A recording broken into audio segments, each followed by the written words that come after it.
Ladies and gentlemen, welcome to the 3-0 Take, where we talk all things Major League Baseball. Here's Kyle Corwin and Nate Reyes. It all starts right now.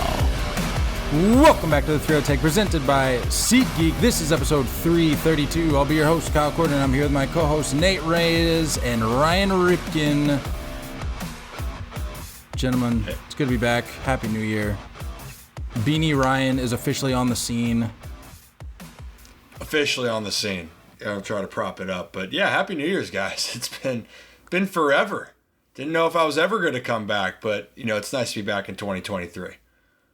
I mean, to be fair, we've offered a number of times, but football takes precedent for you at this time. It's true. Of year, You've been locked in. It's fair. There were some obligations that I had to take care of that happens. In other cases, it didn't work out, but here we are, and we're all across the globe. We're all over the globe right now. We got Ryan holding it down out in Maryland. Nate's in his usual just paradise, as he'd call it. But I'm in the true paradise. We're out here in Maui, holding it down out here in Maui. Got all the time zones covered. It's like I said, dude, it's truly paradise, Nate. Not to rub it in. I know you love life out there in Chandler. The only thing we're missing is water. You got what we're missing. And boy, do we have it out here. How's your phone doing, by the way? Yeah. I'm a Maui resident now. I'm not coming back. So, yeah, my phone it. Did you put in some rice? It was close to death. So You did the right. Did you put it in rice? I didn't put it in rice because it said not to put it in rice, even though people always say to put it in rice. I didn't want to run the risk. But for those who have no idea what Nate's talking about, we were out here just hanging out in the Maui waters, and sea turtles are huge out here. Like, that's a big thing, real big thing. And we've come to learn that that's the case. And so we're just hanging out at one of the beaches. Actually, it was the beach we've spent the last number of days on because it's just the best. It's like my new favorite beach. We're just hanging out, and all of a sudden we see this turtle come swimming along just a few feet from us. So I'm like, I'll be right back. I'm gonna go grab my phone and flip it on, pull up the camera, and I was like, well, he's not popping his head up, so let's just go to where he is. Let's just meet him where he is. And so drop the phone down as it's recording. Got like a good 15, 16 second video, but was it worth losing my phone for the next day or two because it wouldn't charge because there was water in the phone? The answer was yes. The answer was yes. The video was worth it. Absolutely. I'll sacrifice my phone for a day or two. But yeah, dude, it's freaking sweet out here. Highly recommend. If you ever have an opportunity to splurge a little bit on a trip, you're looking for a destination place. Don't go to Europe. Don't go to Asia. Come out here to Maui. It's the best. Highly recommend. I'm sold. Although Nate would probably tell you Chandler is still the place to go to. So. I can be sold. I do want to golf there, though. I do want to golf in Hawaii. I've always wanted to play golf there. The golf courses we've driven by are phenomenal. They look gorgeous. Yeah, they are incredible. Definitely always wanted to do that. But yeah, I'm glad Sea Turtle didn't ruin your trip. But are they like big? Are they like, do they chase you at all, or are they? No, man. They're just doing their own thing. I'll tell you this: the turtle in Finding Nemo is literally how all the turtles are. Like, that's what I was about to go to. Just like doing their floating along, letting the waves take them.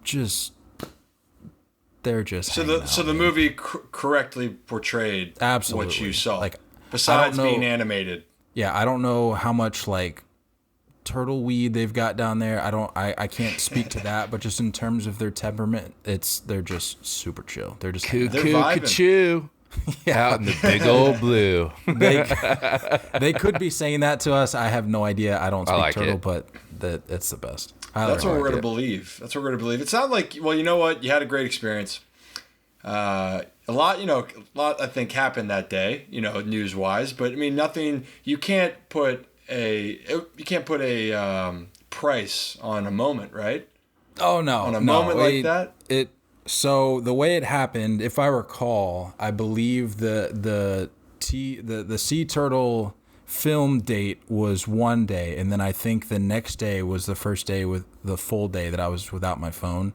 And I think that's when the big news bomb dropped, and I'm just hanging out without the slightest clue as to what's going on. And then I plug my phone. My phone finally starts working like later that day or the next morning or something, and it's blown up by Nate and Ryan letting me know that Rafael Devers was signed to extension. But before we get to that, we're going to talk Trevor Bauer. The Dodgers DFA'd Trevor Bauer on Friday. I think this was something that most people were expecting. I think a lot of people were caught off guard as to just how long it took the Dodgers to come to this decision.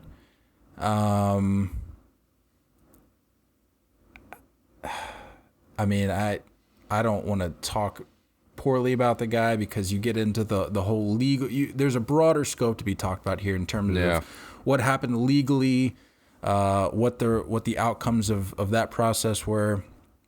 But I've said it on here before. This, if I were the Dodgers, this would have been the easiest decision for me to make. Like regardless what the judicial outcome was, I don't want this distraction on my team. And I think the Dodgers had to come to grips with that. And I think that's the decision, or that's what went into the decision that they made, because they're like, irregardless of this guy's talent, like we gotta just cut ties and move forward. Yeah, I think it was it's good optics, right? And you talk about distractions, and it also helps the Dodgers are not an organization that can't survive without him. And this is, I'm looking at it strictly baseball wise. We like you made a great introduction to it. We don't need to talk about all the other stuff because I won't. Looking at the baseball sense, and if you're looking at straight optics, it's the right move for them. The Dodgers are able to play. I mean, look how great they were last year. The Dodgers are going to be just fine. Move on, clean slate, and kind of wait to see how the rest unfolds, right? Nate, what do you think? I'm kind of in the middle because it's like, you see teams that stick, and I understand this is like a higher profile guy, but you see teams stick with guys that have done some difficult things off the field. You see teams that, kind of double down. I understand that, he's not like a longtime Dodger, so there's not any real attachment there. I'm sure there's no real love lost on the fans either. So, like, yeah, it kind of makes sense. Will Mitterbrooks was kind of saying something that was a really good point. When I was watching one of his videos, he was saying that, like, it's not just this offseason stuff. Trevor Bauer comes with all, like, the YouTube channel. He comes with, like, the drones. Like, he's got, like, all these things around him. The persona, that comes with him. And, like, walking through the clubhouse and, like, you got, you're filming and stuff. Like, Ryan, you've been in a clubhouse. It's, like, it's kind of a private thing. Like, there shouldn't be that boundary crossed. And it seems like, from what it sounds like Mitterbrooks was saying, was, like, there's too many guys in a clubhouse that just aren't about that. So it's like, it's going to be interesting moving forward of like what team is willing to take that flyer. I'm kind of lost on like the next steps because he's owed the 22 and change. That's coming from the Dodgers. Are we assuming that, I mean, this just goes through like waiver wire, right? It just goes through waivers and it's a league minimum deal or what? Which is the expected outcome. That it's believed that he will clear waivers and the team that signs him will be for league minimum. And then, I mean, in the open market. Do we see like an immediate extension or is it just like a 1 year, $700,000 deal? Like, we'll talk. Let's get into the fine print of all this. I do want to make sure we get to the voicemails. We did have a few of those. Let's see what we got for those, and let's hope that this voicemail feature works because we've had not so great luck in the past. So let's roll the dice and see what we got here.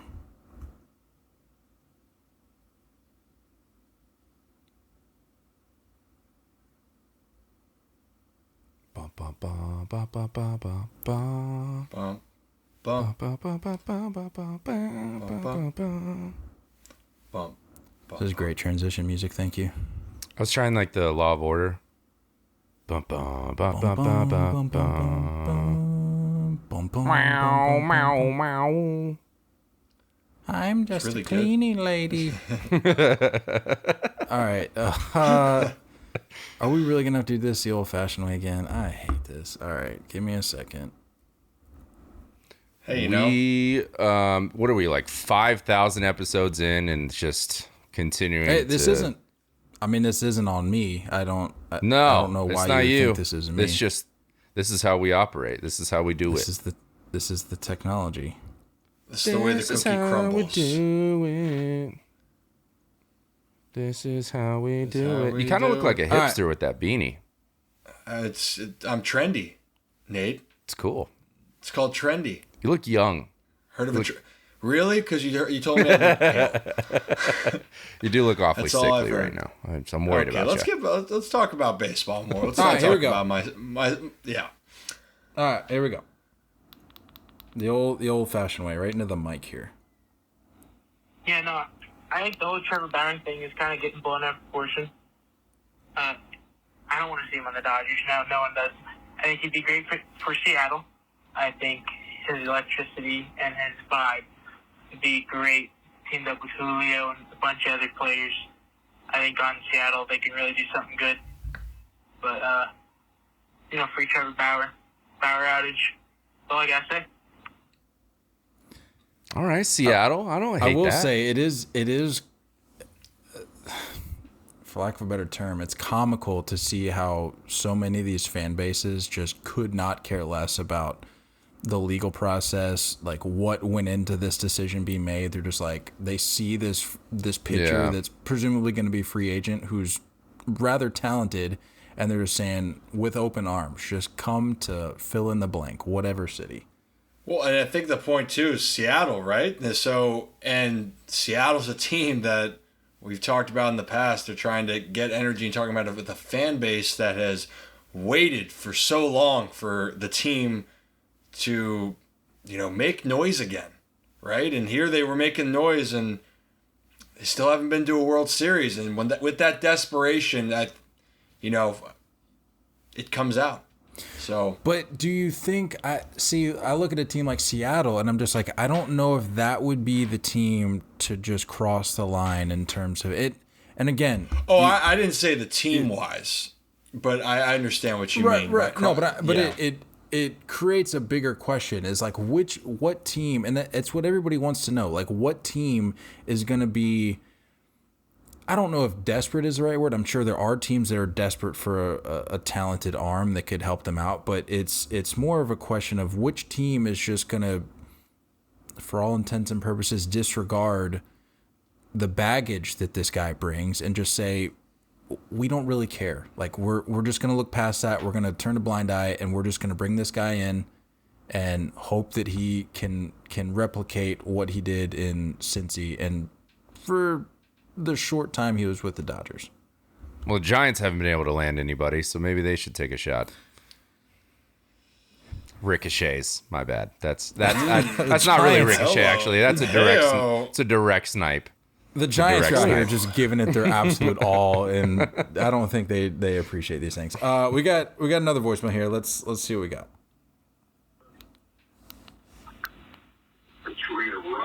Check it out. The Dodgers are rebuilding. Good for them. They're realizing that no matter how much money they spend, they're not going to win it big. Well, it's a shortened season. This being said, $23 million for free. Let's take them over to the Braves and have them have some fun. Win another ring. Later. Braves, huh? So send him over to the Braves. Let him have They're not. some fun. They're not worried about. Him and Azuna can chill, and that's my point. Like Well, the Braves, the Yankees, or another team. You want to talk about direct here's snipes? the thing. Yes. The tough thing is that like if we're talking off the field stuff, technically, what he did wasn't illegal. Technically, this is what it's come from on the decision, right? Like that's what I'm saying. You know what I'm saying? Like you have to take that into account. You have players that have done illegal things that have, gone through the consequences. Technically, he didn't, right? Like technically, he wasn't guilty. So that it's tough, but I understand it's like the optics of it, right? And then all the other stuff we talked about that comes with them. Yeah, you know what? Like I said, and it's such a polarizing topic on it, right? Because you either find people that are really against everything that's happened, and there's people that are saying, hey, you got to move past it. The reality is it's got to be somewhere in the middle, and the process that's coming, if they are reinstating him into baseball, it goes down, not saying it's the same magnitude, but it's the same thing of whatever the policies in Major League Baseball are set forth. Whether people like it or not, he served his time. And now here it is. Right. But to the point being, I don't think a team, he brought up the Braves in the voicemail. I mean, would you agree that if a Trevor Bauer suitor is going to be a team that's going to have a legit chance at making a World Series run? I don't think you pick up Trevor Bauer if you don't think he's not going to be filling your rotation. I think he's going to go to a team that could use him right now to push them over the edge. I agree. Toronto comes to mind for me. Toronto and San Diego are the two teams that I kind of feel maybe. I think our next voicemail has basically thrown any MLB option out the window. I think they foresee some overseas action going on here, so let's get to that. Ooh, I'd love to hear that. So there's the deal. Trevor Bauer should sign for non-MLB franchises. For example, Chibalota Marines had signed Roberto Osuna, a notorious offender, which were banned immediately from MLB, banned, quote unquote. So there is a choice, or he should sign for KBO's Kibum Heroes.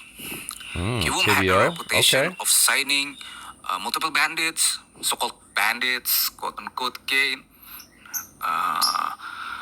Also, I remember they just released their foreign pictures, so there is a slot for foreigner on the roster, but it's long way to go. I mean, it's a good point. Somewhere to go, right? It is. I'm gonna be honest here. I don't think we've seen the end of Trevor Bauer in Major League Baseball. I don't think so either. But I don't think there's going to be too much competition in terms of suitors when the time finally comes. Because this guy just brings so much baggage. And just like the voicemail talked about, KBO doesn't care. They don't care. They've signed multiple offenders. Yeah. Any one of those foreign leagues, they don't care. Like, whatever. And I'm not singling them out. Major League Baseball's done it too. But like Nate said, what he did wasn't technically illegal. So there's a lot at play here. That is a lot to unpack.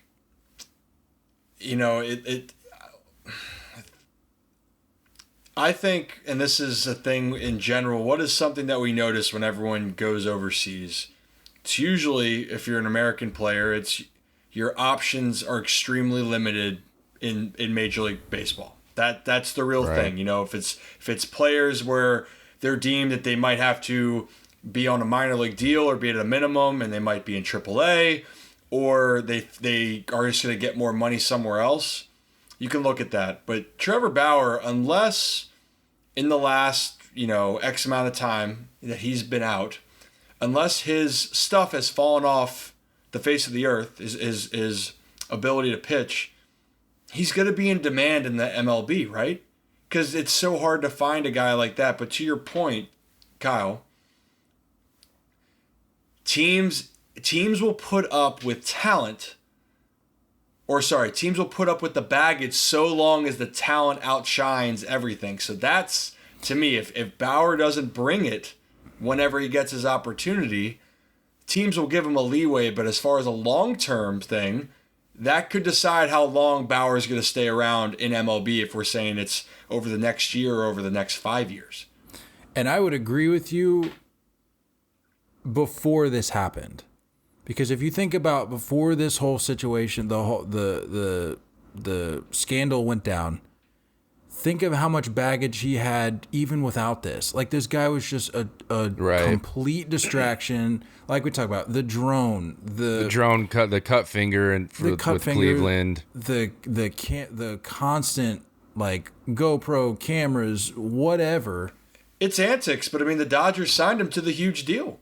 Yeah. Despite all of that, despite all the antics, LA said, here is a boatload of money because we think you're going to help us win a championship. Right, and I think that's partially due to the fact that they had money and were willing to spend it. And two, they weren't committing to this guy for 7, 8, 9 years. They were just like, all right, let's go with a 3-year deal. And I'm pretty sure there was an option in there somewhere, if I'm not mistaken. I think so. To me, even that's like acceptable. I'm like, okay, if that's what you're going to do, and Friedman even said, he was like, we believe that he's moved past this. We believe he's going to grow from this, which I get. From a PR perspective, that's what you have to say. Even if you don't really believe that, even if you think that the guy is still going to be a joke, you just want his talent anyway. You just have to say that. But they bring him on. He does what he does. And now you add that to the already pre-existing baggage that he had. I just don't know how many teams are going to look at that collective package and say, we want that. Because at this point, he's covered all of his bases. He's thrown a ball over the center field fence. He's cut his finger with a drone before an important baseball game in which he was supposed to pitch. He's now gotten himself in hot legal water. He's covered all his bases. I don't know if anybody's going to want that. As far as the stuff goes, it seems like he still's got it too. Like all the videos that he releases, right? All the TikToks. He's still pumping 96, 97. Oh, he's just chomping at the bit, ready to go. And there's no doubt in my mind if some team picked him up, he would go out there and he would give you this might be a stretch, but somewhat of a Cy Young worthy season, because that just seems like the kind of guy he is. He's gonna go out there. It's gonna be self-inflicted, the hate that he gets from people, because he just acts like an idiot at times. Yeah. But then he then takes that and uses that as motivation, it seems, to go out there and do what he does. And so I don't think that there'd be any scenario in which he didn't bring it, at least in the early going, right out of the gate.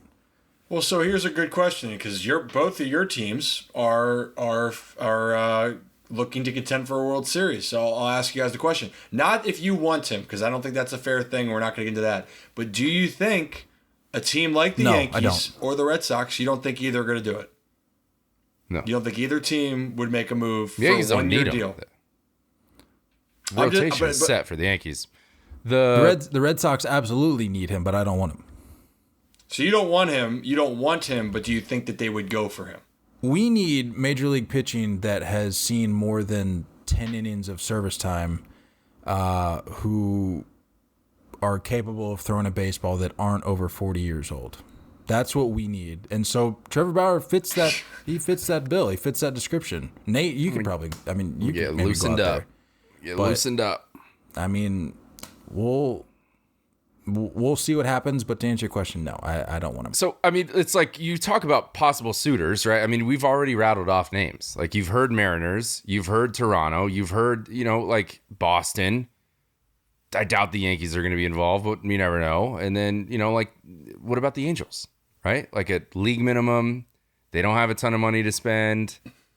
They need starting pitching. It's like the fact that we're asking and possibly bringing these types of teams to the table tells me that there's suitors, tells me that there is going to be, at this rate, you're getting a guy that is a Cy Young potential kind of guy. Just to clarify, I didn't say there wouldn't be any suitors. I just said, for sure. I think it'll be limited. And you're gonna have the teams that are suitors. They're gonna have to be very strategic with how they approach this. You can't just throw caution to the wind. You're gonna have to be like, okay, are we willing to bring this black mark onto our organization for the next however long that it's going to take for this to quote unquote blow over?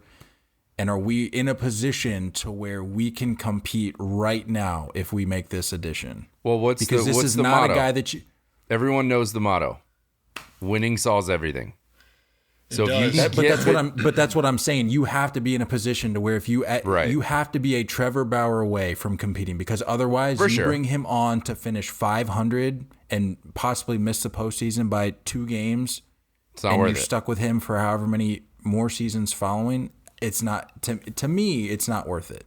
You have to be in a position to where you're looking at a potential NLCS, ALCS scenario, and possibly he being the X factor that gets you to the World Series. But so the other part is you have to go to a place where that club has to. When you're talking about being strategic, the leadership has to be okay with how much backlash, even again, however you feel about it. They're all stress is going to be on that team that acquires them. That locker room, the opposing fans, everyone is going to be coming for him. Not a lot of people are going to be on the Bauer bandwagon rooting for the guy, which is going to put more stress on your team. And this is kind of crazy to me, which I don't even know how plausible this was. But like a team like the Padres, the super team out there right now, where they already have so many big names and so many big things, that could they swallow that, where he gets kind of lost in the show out there with them? Well, but again, exactly, because you have Tatis returning, right? Like maybe Tatis coming back kind of takes the spotlight off dilutes Bauer. It. Yeah. So again, that's what it's going to have to be, because the Padres already kind of have that mark, and it's starting to fizzle out a little bit, but people are still frustrated with Tatis in the sense of what transpired last year, and then from his injury to the suspension and all of that. So yeah, you're going to have to go to either a place where distractions are going to be a little bit off Bauer, or that your front office and your clubhouse is so locked in that they can be like, you know what, we can weather the storm and we're going to be just fine.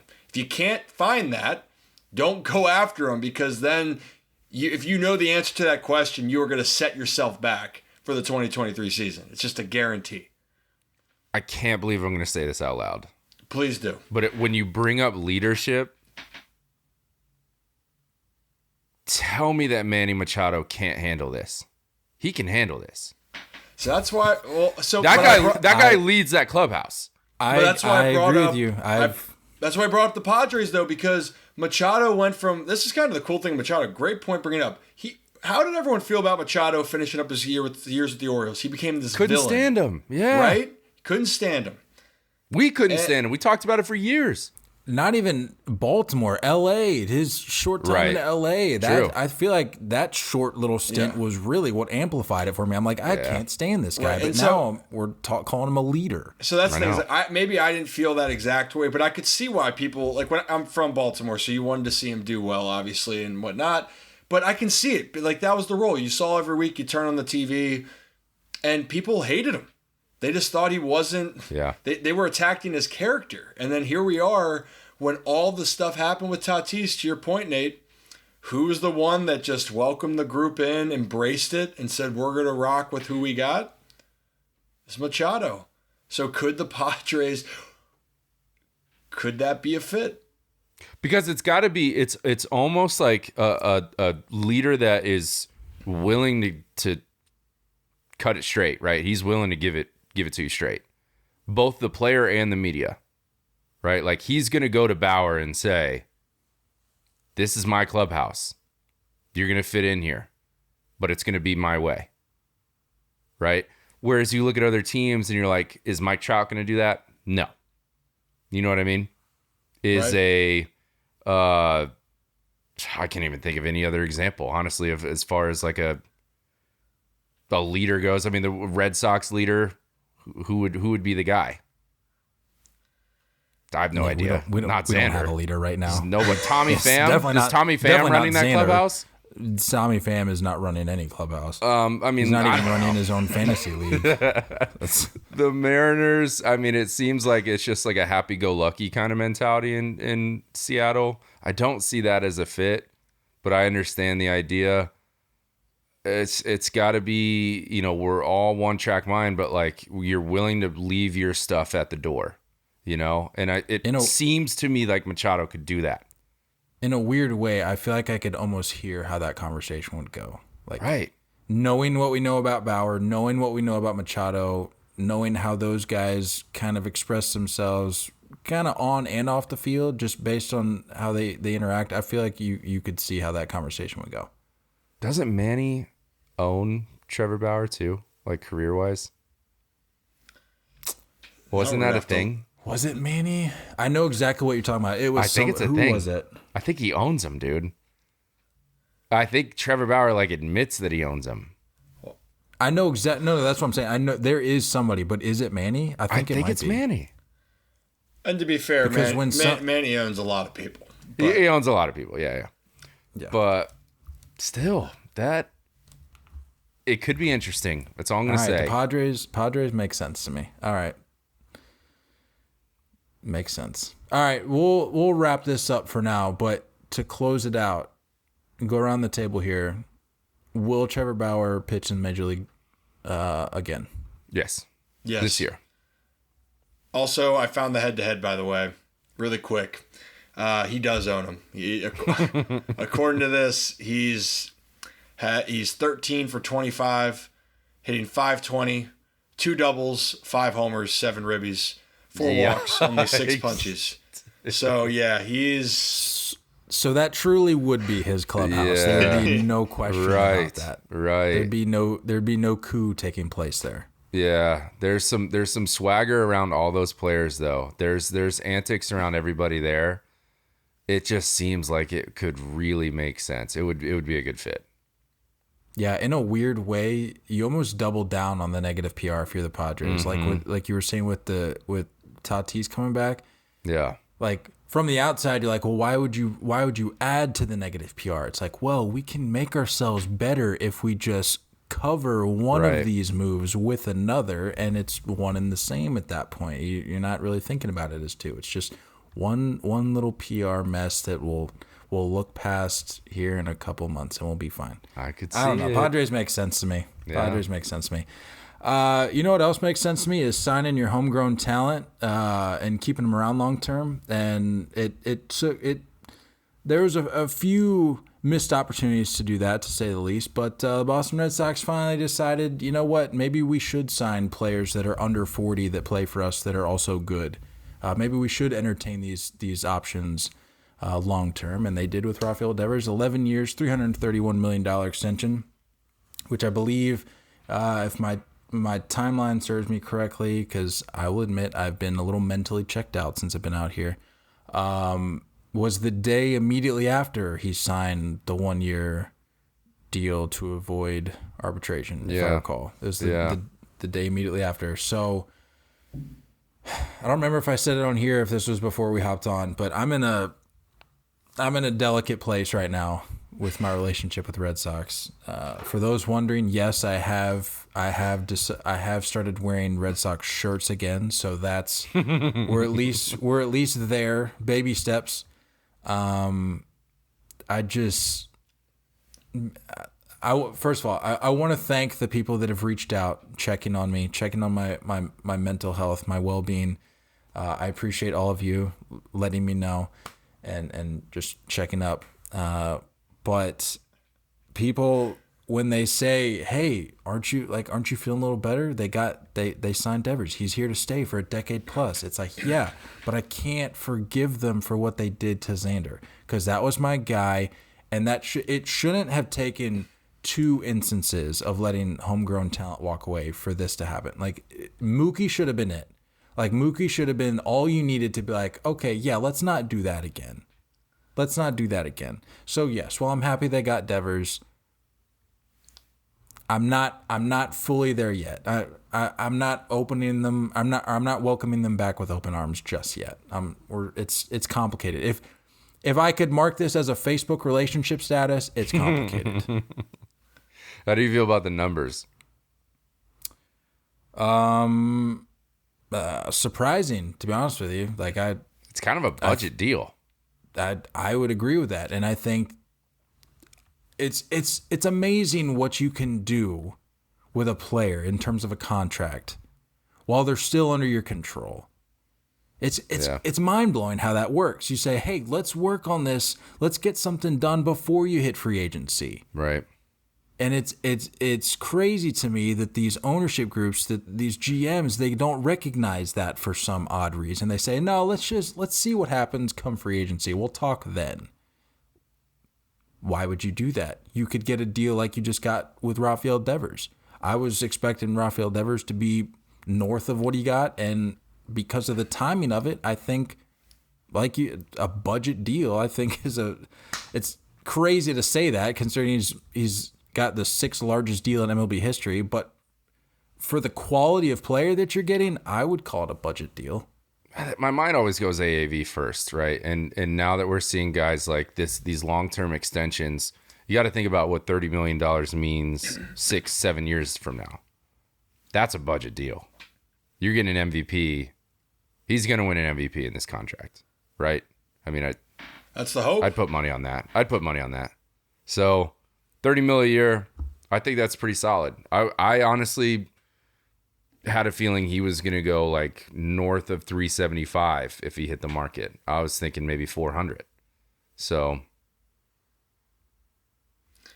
he's been one of the best hitters in the league for the last number of years. There's no denying that. The thing for him is just staying on the field, and he's gotten unlucky with some injuries, and it's an interesting point, and I know that we talk about the average value, and I think that it is a good measuring, but also if you're going to sign a guy to that long of a deal, you want to hope that they can live out as long as that deal as they possibly can.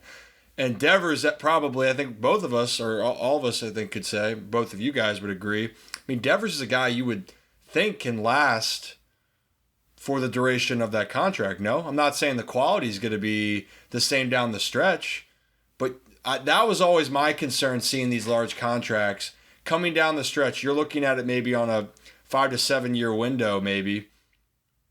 But if you're signing that long of a deal, you hope that they're going to be playing that out with your team and playing at a high level. And I guess we don't see that enough. Or personally, I feel like a lot of these large contracts that have been signed in past haven't played out that way. They never do. They never do. Towards the end of it, they never do, right? The last 2, 3, 4 years, it's like, oh, I can't wait to get this off the books. It's just what during that window, what do you get, right? Do you get an MVP? Do you get another ring? It is something that I could see him either sliding over to first or becoming a full-time DH. I think the other thing that no one really seems to talk about is that, like, with these lefties signings, the shift is gone. Like, this is going to add even more value to this guy. And it's not like he was incapable of spraying the ball around the field, but he still had a shift on him. So it opens things up. Those numbers are going to show. He's going to do his thing. He's 26. He's 26 years old. And Kyle, you've brought this up in the past a lot in the conspiracy with the Braves. I mean, the Braves have been the trying to be the new trendsetters by extending their guys early. This is what you're supposed to do. I mean, to be fair, I don't know what word they use. It's not budget. Blackmail, probably. Blackmail contracts that they're slinging around in Atlanta. But if Rafael Devers was a third baseman for the Atlanta Braves, he would have signed an 11-year, $33 contract. Like I know this has become like a recurring topic for us, but the Braves, like, I just don't understand, and we don't need to go down this rabbit hole, but I'm just waiting for the scandal to drop. That's all I'm gonna say. There's something cooking down there. They can enjoy they'll enjoy their victory laps down there, division titles, NLCS appearances, maybe even a couple more World Series titles. But I'm telling you, something is gonna come from this, because there's no way that you can get away with highway robbery up and down your entire roster. That's not how this works. It's not how this works. It's gonna work. Did you see that graphic that MLB Network dropped? The comparison between Austin Riley and Devers? I did, yeah. It's interesting. Did you see that, Ryan?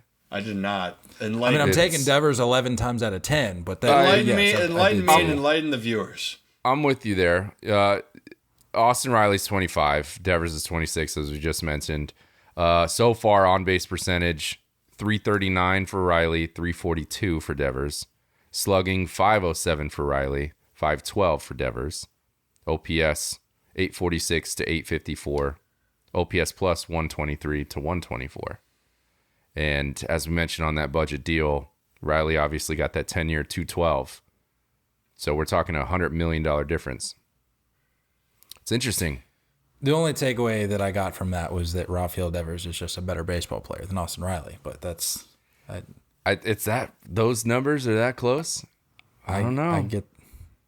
I mean, were any of those categories in favor of Austin Riley? I don't. I mean, they're percentage points. They're basically comparable. But how many years did Riley have left? Before reaching. Well, he had plenty of time because he didn't break in until what, 2018? Yeah. So 2019, and then Devers debuted when he was 20. And that's what that comment section popped off about. It's a little misleading because of like control years and, you know, like there was still a ton of control left for 100 million difference. That's just so we're clear. I'm a big Austin Riley guy, but it's been months since I've been able to clap back anything Red Sox related. So just let me give you your moment. Give you your moment. Let me have this moment. That's all. As a Yankees fan, I'm glad. I'm honestly glad he got the extension. I am, because this rivalry needs players that we hate. I hate him. Can't stand him. What's but crazy? He absolutely destroys the Yankees. So what's it's crazy like, this is good for the rivalry. He not only destroys the Yankees, he destroys Garrett Cole. And what's crazy is the same day that he signed the extension, also got a grandson, because if I'm not mistaken, Garrett Cole and his wife had their child. Tired narrative, by the way. Tired. Pull up the matchup numbers now. What? Tired narrative? This is why I'm here. Tired. Pull up the narrative. Pull up the numbers now. This is why I'm here, guys. This is why you brought me on. Beanie Rye to the rescue. Do. Oh, I guess Ryan's racing me to it. Well, if you're ready, you got him. Hawaii Wi-Fi versus Baltimore Wi-Fi. Go. Hawaii Wi-Fi is not good. I'll just say I don't know about that. Okay. In his career, Devers' numbers aren't crazy. Against, well, I'll reestablish that. He doesn't hit for a high average against Garrett Cole, but when he hits him hard. He's hitting 233. He's 7 for 30. He's got 7 hits total, and 6 of those are home runs. So when he's hitting, what do you want me to tell you? Let's not pretend like all of a sudden on January 9th, 2023, we're going to care about batting average all of a sudden. Tell me I'm not what saying he's that. Done when he does make contact with the baseball. I did say that. I said how many strikeouts? 14. So half the time he's about striking. How many bats? This is not. You can't call him daddy then. Like you can't say Devers is his daddy. It's just it doesn't work that way. This is what happens. No way. If he makes These contact, are good numbers. I'll give you that. If he makes contact, he's hitting a home run 86% of the time. That's fine, Nathaniel. But you could pick your weird little numbers and you could say your percentage points. But this isn't a daddy thing, dude. It's a tired narrative. Garrett 14 strikeouts and 30 at bats. Garrett Cole is a strikeout pitcher. That's what he's gonna do. But when Rafael Devers makes contact, it's going 500 feet, and he's touching all 4 bases. That's what he's doing. Okay, that's fine. But hitting 233 is not daddy. Hitting again, 7 for 30 is not daddy. I don't care. I don't care about the home runs. For the last 250 episodes, we've been talking about how we don't care about batting average, but all of a sudden it matters now that we're looking at 7 Rafael for Devers 30. Cole. You're not daddy. I'm sorry. It's great. 7 for 30 is not daddy. Ryan, while we're at this, can you look up Vladdy Jr.'s numbers versus Garrett Cole? Because they're probably better than Devers. That's another one of I would argue that they're better endeavors. It's great to be back. We can have this conversation when Adley and Gunnar Henderson are running the AL East, but that could be for a different conversation. In due time, Ryan. In due time. Yeah, but hey, it's great to be back. Didn't know this was going to be this sensitive of a subject here tonight. Well, we're shaking off a little rust here. It's been a couple weeks. Yeah, understandable. Okay, so head to head, Vlad Jr. versus Garrett Cole. They only. Okay, that's not right. It's lying. Come on. Give me my stats. Sorry, stand by here. The same website is saying that they only faced each other.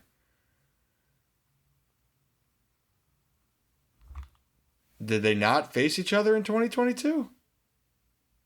Oh yeah. No. Oh, and they want me to pay a subscription. You know what? Are you kidding me? I used up my free ones. You're out. You're out on research. That's it. Where's Hawaii Kyle? Kyle, do you have? You might have it, but sorry, I'm still looking at Devers' numbers. OPS of 1.157. What do you want me to tell you? I wonder how many of those were solo shots, by the way. I know they were important home runs. I know that much. So, Vladimir Guerrero versus Garrett Cole. He's had 26 ABs, 9 hits, which amounts to a 346 average. Only has 2 home runs, though. 2 doubles, 5 ribbies, only 3 strikeouts. So, Devers has the damage. I wouldn't have guessed 2 home runs. There's some Devers really good players in the damage, American League East, by the way. Just talking about that out loud. I know. Many of which just own Garrett Cole. Moving on. Mets are close to walking away. I like that transition, moving on and walking away. It was next on my list. That was good. That was great. Don't give me too much credit. You did great. So Carlos Correa, right? Yeah, like I mentioned before we hopped on, we've pretty much beaten this Correa situation about as much as we can. So there's really no need to dive too much into it. Although I will say I did see something today about Mark Bowden saying that he's back, that he's basically back with the Mets, that they're just finalizing some language, some paperwork, but it sounds like based on that report that he is gonna, I say back, he's gonna remain with the Mets. People have brought that to my attention. My response to them was, I'm not gonna believe any of this until it's in paper, because I'm not doing anything until he's showing up for spring training. That's like, what's that's a valid happening? point. What is going on? Yeah, because I mean, honestly, at this point, you can't even say. Like, if he's on his way to the press conference, okay, it's safe to say he's a Met right. then. Well, no, that's actually not going to be the case now, because we now have that threshold that we have to get through. Not just with Correa, but any player, it seems like now. Like, we're going to have to make sure they're out on the field for opening day with their respective team. So I'm not going to believe Carlos Correa is a Met until he steps onto the field at third base on opening day.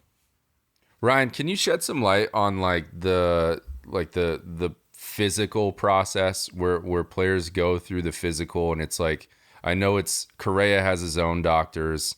Obviously each team has their own doctors. So it's like, is it just who's more correct? Like, do you get somebody that's a third party? Like, well, at the end of the day, the team that's going to be, financing your deal and paying you, they have to feel comfortable with the results, and you can go with their own doctors. They got to trust their own guys. With their own doctors. You can bring in your Correa could bring in his own doctors. They could bring in second, third, fourth options. It doesn't matter unless the team trusts their resources. And then you can bring as many people in. That's what it's going to be like, because if you're looking at it, how much money that from the Giants initially to now to the Mets, it's a big investment in Carlos Correa, and that's no knock. He's obviously a great player.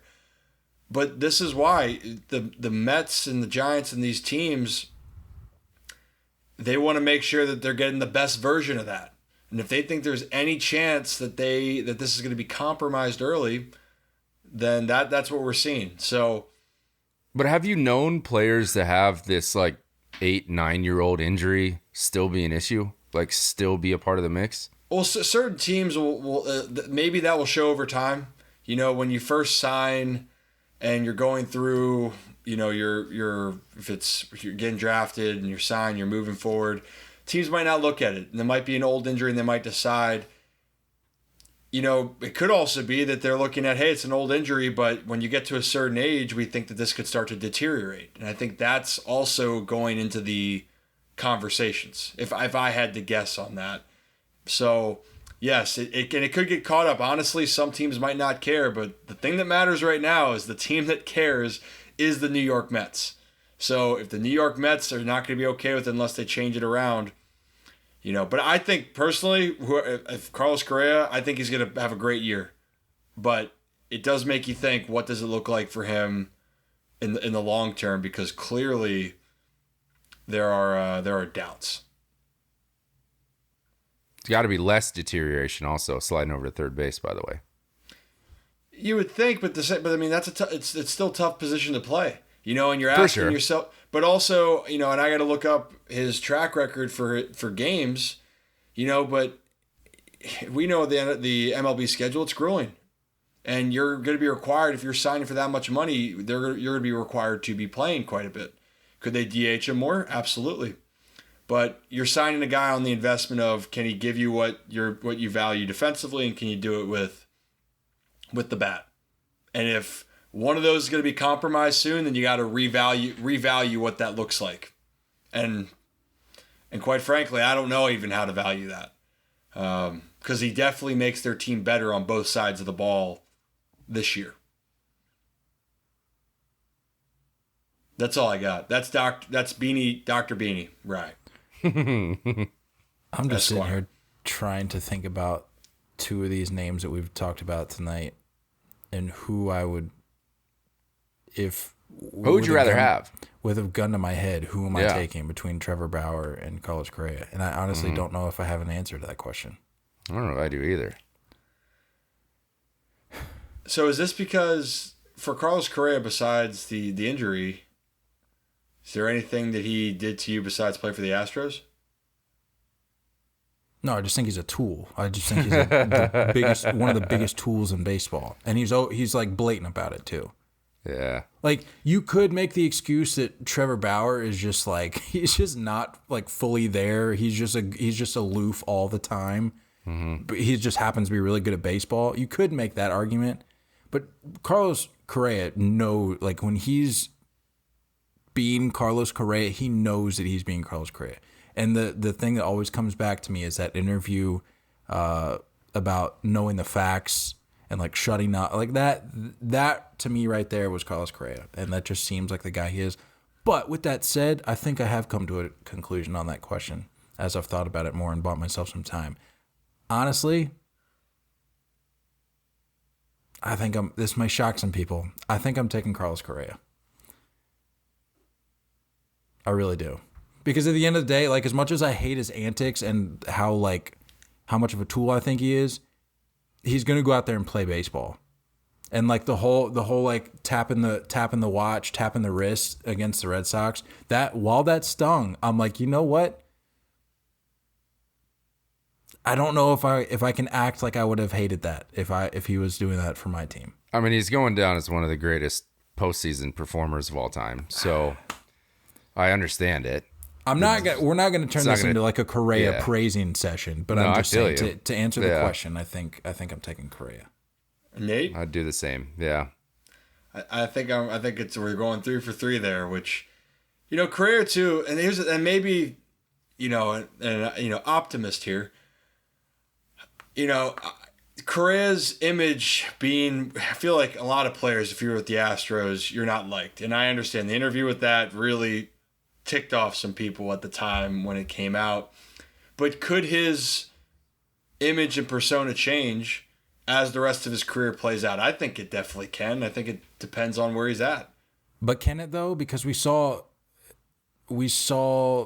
just a glimpse of that with Minnesota, and I think he's still widely hated across the league. So I don't know if maybe, and I'm assuming I'm understanding your question correctly. I don't know if a change of scenery is going to be the fix that he needs. I don't know if there is a fix for Carlos Correa. I think he's forever tied to that, and especially if he wherever he goes, if he continues to be as noisy, as vocal as he was with Houston, I think that's going to stick with him, because you look at a guy like George Springer who was attached to that, but he's stayed under the radar. Like, he's with Toronto, he's kept his mouth shut, he's just played baseball. And you could make the case for some other guys who've maybe bounced around since then. But if Carlos Correa is still going to be that vocal, noisy, often rambunctious kind of guy, I don't know if that changes. I concur.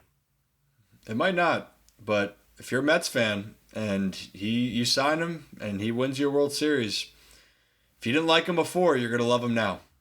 Because why, Nate? What does winning do? Solves all the problems. If Carlos Correa goes to the Red Sox, what happens, Kyle? I need that. That would actually be we can talk about that later, but I would actually be good for the rivalry too. It would, because I would hate it. I still hate his guts. I would hate it, and I would love to watch Kyle just slowly transition to eventually buying his jersey. He would. Yeah. Slowly. I would take 9 Manny Machados to fill out the entire lineup before I was okay with Carlos Correa playing shortstop for the Boston Red Sox. Need it. Go get it, Heim. Go do your thing. Speaking of some other moves around the league, we got the Phillies and Tigers wheeling and dealing. The Tigers traded reliever Gregory Soto and utility infielder Cody Clemens to the Phillies on Saturday in exchange for Nick Maton, outfielder Matt Vierling, and catcher Donnie Sands. So the Phillies getting a little better in the bullpen. Dude, Soto's gross too. Like, that's a great ad. I think Vierling had a pretty good year last year though. Got a lot of playing time, and he showed up in the postseason a little bit too. So I think him and Clemens are definitely the leading guys there, but Soto is just to your disgusting. Note about him being disgusting. I got a little note here. Jose Alvarado and Gregory Soto combined to account for 81% of the 100+ mile-an-hour pitches thrown by all left-handers in 2022. Yikes. Talk about a team that wants to run it back. Phillies are looking to run it back. I like it. I like it. Let's go, Bills. Are the Phillies going to be, and I mentioned this a couple episodes ago, are the Phillies going to be my spring training text?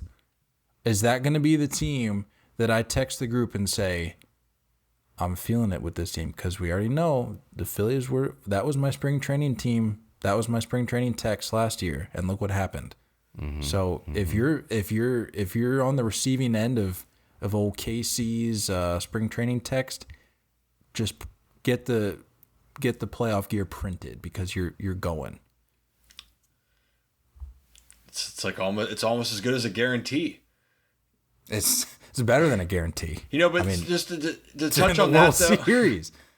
But to touch on it though, just with like the move, like why it is important, or it's a small thing. You're seeing the offseason, teams are in, and obviously, so he's got a little bit you discussed what he brings to the table, but these might not be earth-shattering moves for some fans, but these are moves that make teams better, and you're slowly, if you can have brick by brick making your foundation of your team more solid, you're going to find yourself in a way better position down the stretch. And honestly, talking about the AL East is going to be so competitive. How about the NL East? I mean, I know take out Marlins and Nationals, but 3 teams in the NL East are like legit World Series contenders. And I know, I would say 2. The Mets are never going to win anything ever. I knew you were going to say that, but I'm going to say, you know, for the good Mets, reason. So you have 3 of the best teams in baseball, and all of them have the aspirations. So the Phillies are doing their job of making sure that they're maintaining to keep up with what should be a very entertaining NL East. And to compare and contrast, Ryan, to your point of these are they're not earth-shattering moves, but they are moves that make your team better. To compare and contrast the Reds, a team we just talked about, the Red Sox. The reason so many people were so many fans were getting upset with what the Red Sox were doing or not doing, I should say, is that they're making these small, non-earth-shattering moves, but they weren't doing anything to put themselves leaps and bounds ahead of where they were last year. You could almost make the argument. I would make the argument that they're still not better than what they were last year, and that's not saying very much because they're a last place team last year. You signed Devers, but he was on your team last year. You haven't necessarily. I've already shared my thoughts on Masataka Yoshida. He hasn't played a minute of Major League Baseball. But to your point, Ryan, this move was made after you went out and got a Trey Turner. Like you made that move. You went out. You weren't retaining. You were adding. You went out and got a guy, brought him in, and then you started to fill in some more holes. You're filling in the cracks. That's the way you should go about it. 100%. And it's the same thing on the Yankees side, right? Like, how much better have they really gotten? You know what I mean? They added to the rotation, which is good, but it's like Judge, and it's like you were already there. So like where are the fill in the crack moves? And this is a fill in the crack move for the Phillies that is solid. And that, you know, for fans that aren't familiar with Gregory Soto, like I wouldn't invest too much in the Baseball Reference numbers. You know what I mean? It's a bad Tigers team that he was a part of. He still had 30 saves last year, and he's this, you know, he's a 1-for-1 strikeout guy. It's 60 Ks in 60 innings, so it's like there is a lot of potential there, and you put him in where he's not overused, in a solid winning culture. I think it's gonna bring out the best in him. So I think it's a really smart move. Dave Dombrowski is proving a lot of people wrong, honestly, including myself. I've always thought he's the guy that just is going to empty your bank account and get you there, but never really get you there. And, you know, he's doing his thing. And good for him. Good for the Phillies. I don't know why. I've never understood why Dave Dombrowski gets so much hate. Isn't the goal to be in a position and to win, which he's done? Like, I don't know, Shane. We don't need to go. I think it's just the aftermath. You know, I think it's the aftermath when it's all said and done. Is what did you do? Like, did you blow everything up for nothing, or did you get a ring? And so it's like they're doubling down. They're getting better. I think they'll be back. I think they'll be fine. A couple more deals here just to run through real quick. Nothing really of note. AJ Pollock, 1 year, $7 million deal with the Mariners. Eric Hosmer, 1 year deal with the Cubs. Do either of those really move the needle for you at all? I'm a pro Hosmer guy. I know Hosmer gets a lot of hate, but I'm a Hosmer guy. I like him. He brings some good things to the table. You know, I think the deal that he signed, people again feel like he didn't live up to that, and I understand why. If we're going to talk about the actual play. Did he earn the contract at the time? Absolutely. But he's a solid player. He always has been. But the expectation from the deal that he got, I think, gave him the kind of slander to him that is, like to Nate's thing, it's unwarranted. Yeah. He's a good dude. I think he's kind of been dealt some tough hands, and he's struggled a little bit, but again, shift going away, right? And you're talking a plus defender. And that's a pretty solid infield, honestly. I think if you look at your own team, you'd be okay with a Hosmer, Nico Horner, Dansby Swanson, and the Morel kid over at third base. I mean, yeah, it's looking okay. I think Padres fans would disagree with a lot of what's been said just in the last 30 seconds. I think Padres fans would tell you that he's not the plus defender that he's made out to be, and I think that they would tell you that he's not the nicest guy, because you talk to any Padres fan and they're going to tell you, and I've seen it, and I've even kind of dug into this myself and looked into his interaction or lack thereof with the Padres fan base. And I know he's played for Boston since then, but that was such a short stint. Go to his more recent tenure, long-term tenure with the Padres, and he just did not really make much of an effort. And I don't know what happened there. Like, I don't know the full story, but the two names that get lumped together in terms of who Padres fans wanted gone was Eric Hosmer and Will Myers. Mm-hmm. But the reason, and I've seen a bunch of commentary on this, and they said the reason that they didn't necessarily want Will Myers gone as badly is because he at least made an effort to like connect with fans and to make it known that like he wanted to be there. Eric Hosmer, from what I've researched and what Padres fans have told me, didn't do that. And so I don't know if that's gonna. I mean, you're going to Chicago where that is a very intimate organization. That's a very intimate setting. I don't know if that approach is going to play in Chicago. And I think that he's going to hear about it like immediately if something doesn't happen in his favor. I don't hate what the Cubs are doing, though, to be honest with you. No, they're not putting at together all. a competitive lineup. They really are. Obviously, there's still a lot to do, and I don't think they're competing for the division, but they're going to be competitive. They finished strong last year, too. Yeah. With everything going on, all the question marks, the Cubs finished strong. They're putting out a product that, like you're saying, Nate, on paper, there's a solid enough group where it can go a couple ways. It could be really bad. Trust me. If Belly it's staying on the track that he's been on, right? Hosmer, it could be bad, but it's like why not?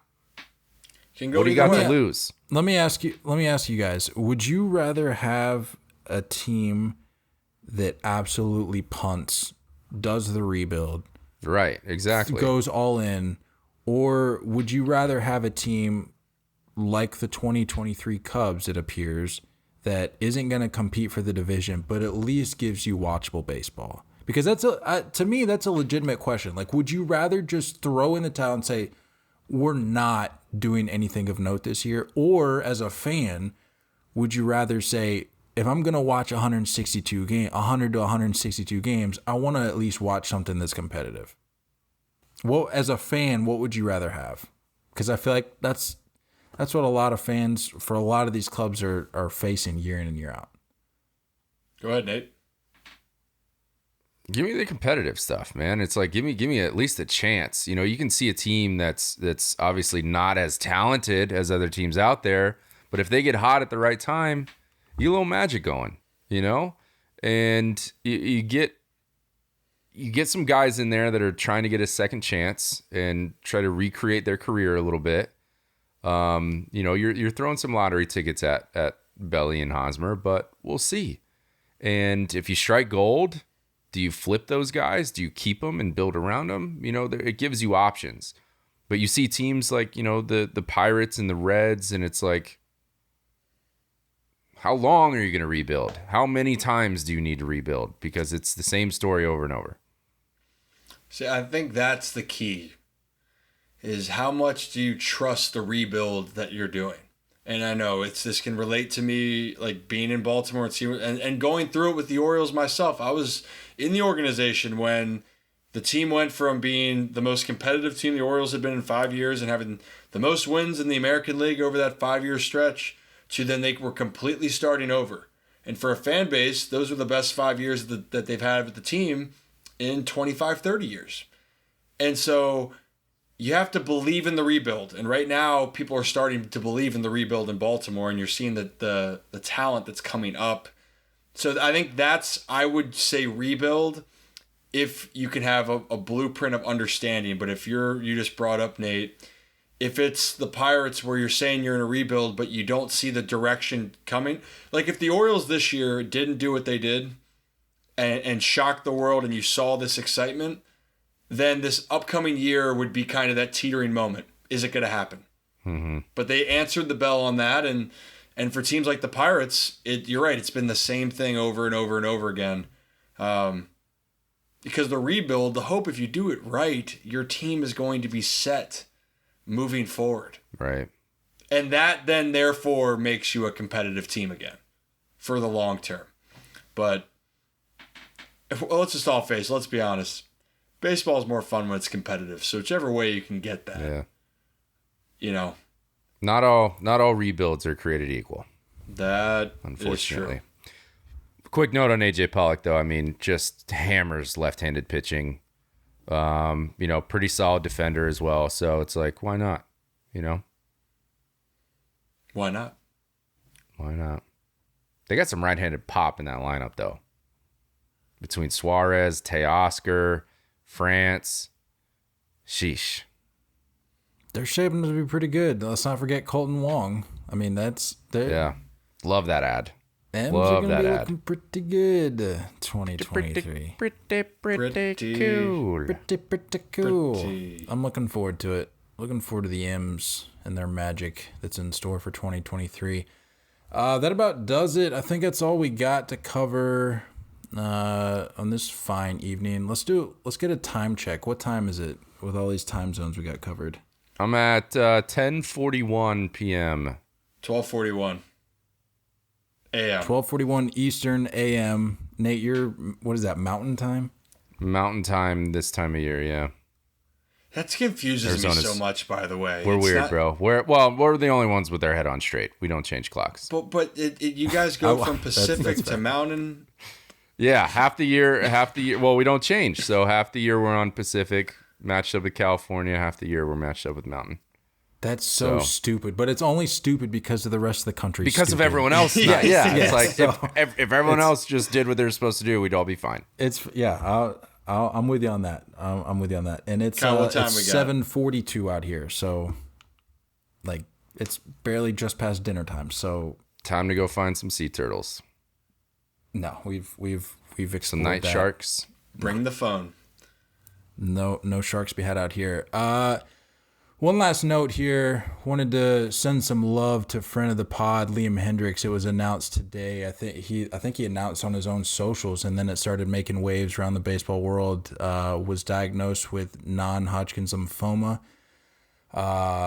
As we mentioned, friend of the pod. We had the opportunity to talk to him back.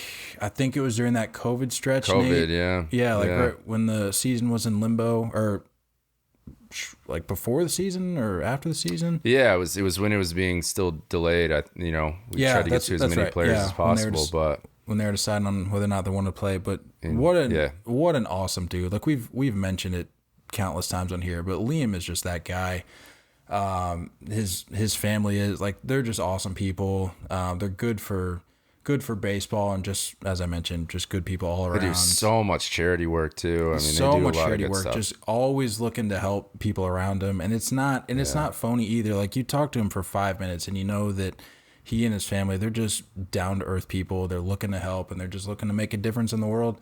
And this news obviously sucks, but from even just the few hours that this news has been out, you can see the kind of support that's rallying around him. And so wishing the best to our guy Liam, and hopefully we can see him back out on the mound sometime soon, just lighting it up, letting out just the loudest screams that you've ever seen from a guy on a baseball field ever. But yeah, just a good dude, and hoping for the best for him.